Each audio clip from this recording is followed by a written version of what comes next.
Hello, everybody, and welcome back for another edition of the College Football Betting Breakdown Show. I'm your host, per usual, Sean Newsham. Joining me, as always, is Alex Fearmyturtle Hardin. Alex, we got absolutely buried last week. Unfortunately, it was not a good week for us.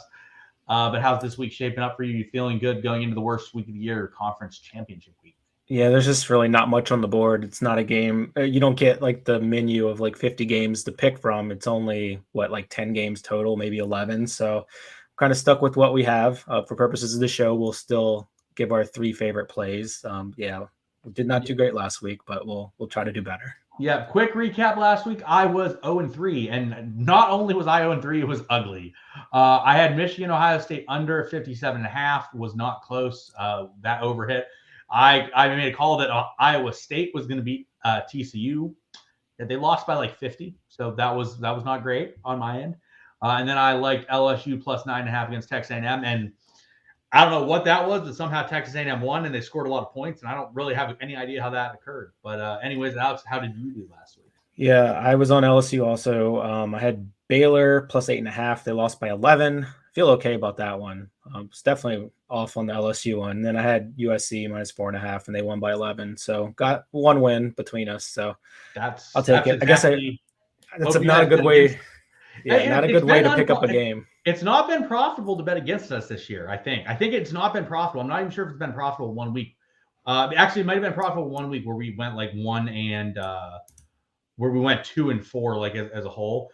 This week was the week to bet against us. So hopefully you guys bet against us this week. We're going to skip the UTSA game this week. We're going to talk about it. Guys, the lines are really efficient for conference championship week. Like, that's just what it is. We'll talk about what lines we like, but just know that it's a pretty efficient week. So starting off, Pac-12 championship game, USC, the one team who has somehow found a way, I guess TCU is the other, but like one of two teams that have like found a way to not eliminate themselves from the playoffs. So what is your thoughts on this game on Friday night? I think like the first thing that jumps out is how impressive Caleb Williams has been really over the course of the season. Like, he's been really steady for them.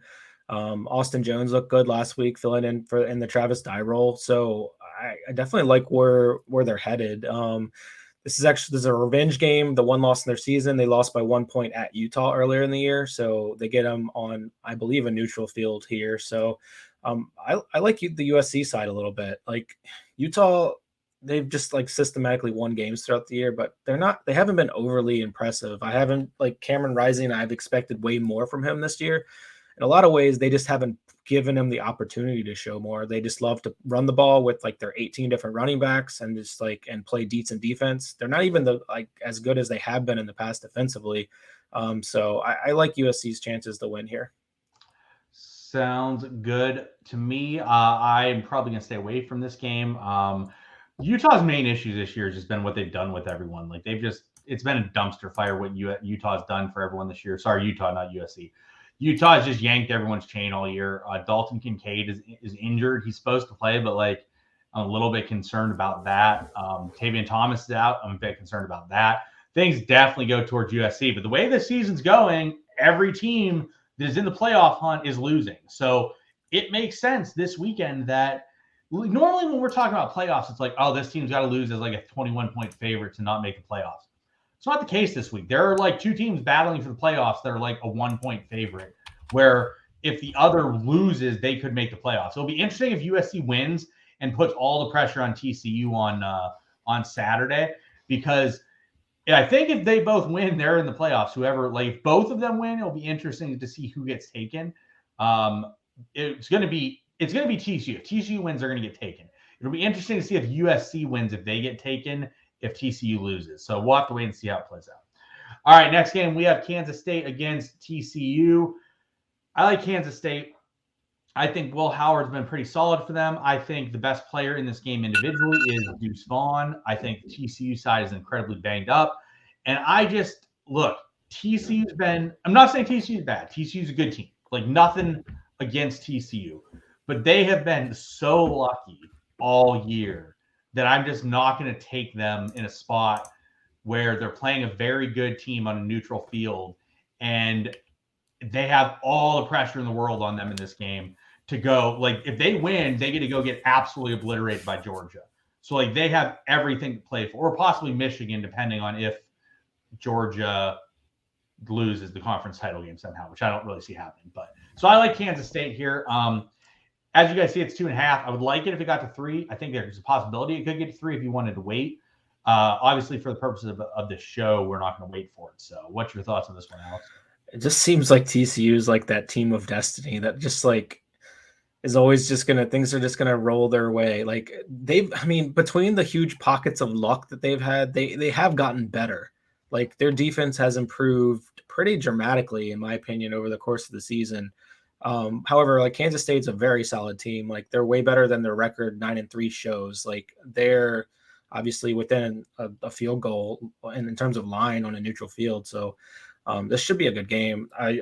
I lean TCU a little bit, but like it should be a good game. Like you said, the line is probably pretty efficient, and that 2.5 kind of makes me think they want to take money on TCU. So I'm a little wary of that, but I do kind of like the TCU side if I had to pick. Yeah. All right. On to the next game. We get the MAC title game, Alex's favorite conference. Why don't you start off with the MAC title game here, Alex? I mean, I don't even know what to say. Like, I don't know. The MAC just doesn't make any sense ever.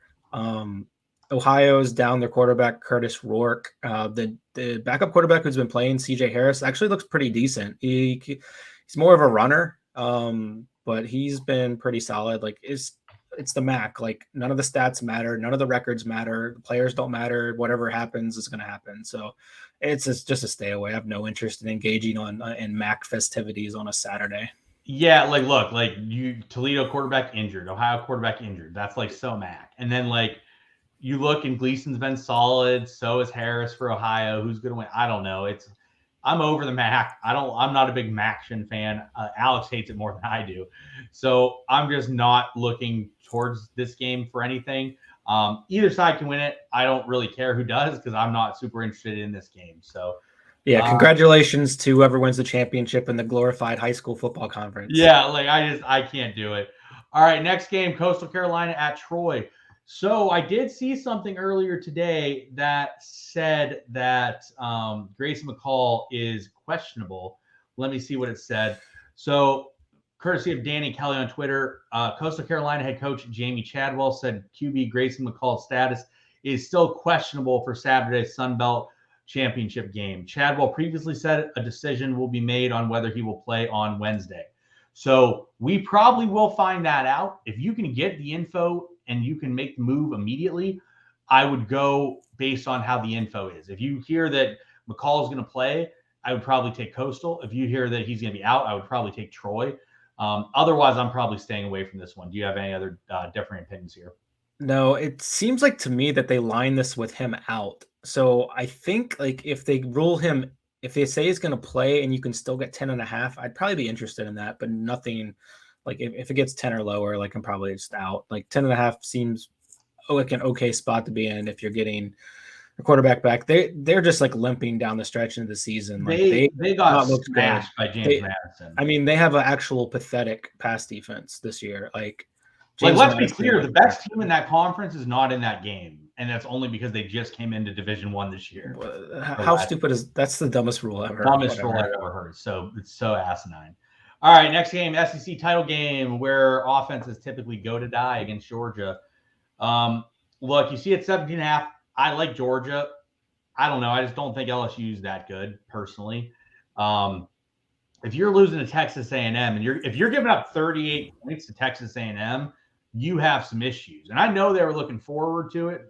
They're forward to this game, but I just can't touch LSU after watching that against Texas A&M. So, but that said, Georgia's played down a few times this year where they've just really struggled to beat teams. So I do lean Georgia, but I don't know. What do you think here, Alex?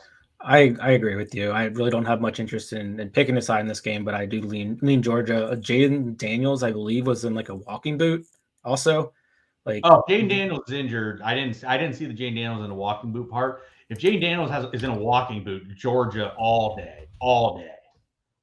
Like they're gonna really. Yeah, he sprained his ankle. Like their only hope was him using his mobility to calls So issues. a So banged up Jane Daniels, Georgia all day. Like I definitely like Georgia way more now than I did before the show started.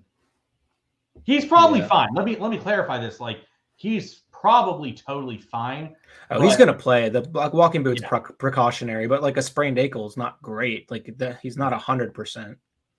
So yeah. All right. Next game, Mountain West Championship game, Fresno State against Boise State. This is a stay away for me. I think both teams have been all over the board this year. We had Hainer out for a good chunk of the year. We had the quarterback situation at Boise. We had coaching changes at Boise. I'm just going to stay away from this one personally. What do you think? I like the under a little bit, but beyond that, no real interest. I think this could be actually a really gross game. Boise still has a pretty solid defense, especially pass defense, and Fresno State, like you said, they've been pretty inconsistent. So, yeah, I mean, Taylor Green's brought a new dynamic to the offense for Boise State, but I could still see this being like a pretty slow, gross game with both teams running quite a bit. Yeah. All right, on to the next game, we got UCF against Tulane. UCF saw John Reese Plumlee get injured last weekend and not finish the game. I like Tulane here. I think Tulane's a pretty good team, despite what's going on. As you guys see here, make sure you guys shop your bets because it's 3.5 some places, 3 others. I much prefer Tulane at -3 than -3.5. So I like Tulane. I think Tyjae Spears is quite good. Like I think Tyjae Spears is legit pretty good. I think Michael Pratt is legit pretty decent. I just think overall Tulane is just a pretty dang solid team. And UCF is good at certain aspects. But if you remove Plumlee, I just don't think Mikey Keene is that dynamic. And it's not like he's like a good passer either. He is a better passer than Plumlee. But at least with Plumlee in, you have like an elite level runner that can just rip one. Whereas Keene's just not going to give that to you. So I like Tulane here. What do you think? Tulane's my favorite side of the whole week by a pretty good margin. I like whether it's Plumlee or Keene playing, like I think Tulane can kind of keep both of them under wraps, like especially if it's Plumlee. Like I just see a disaster game for Plumlee if he's healthy and he's the starter. Like we've seen him really struggle in certain games, and I think the Tulane defense can definitely scheme where they can limit his mobility and then like make him beat them with his arm, and like he just cannot do that. Like Tulane's a well-rounded team. It turns out if you play your best player like most of the game and give them the ball, like you do well. So yeah. I think they're going to start to win that with Spears in these games that are must win, like they did last week. And he got 35 carries, looked unstoppable. Like he's an NFL running back easily. For sure.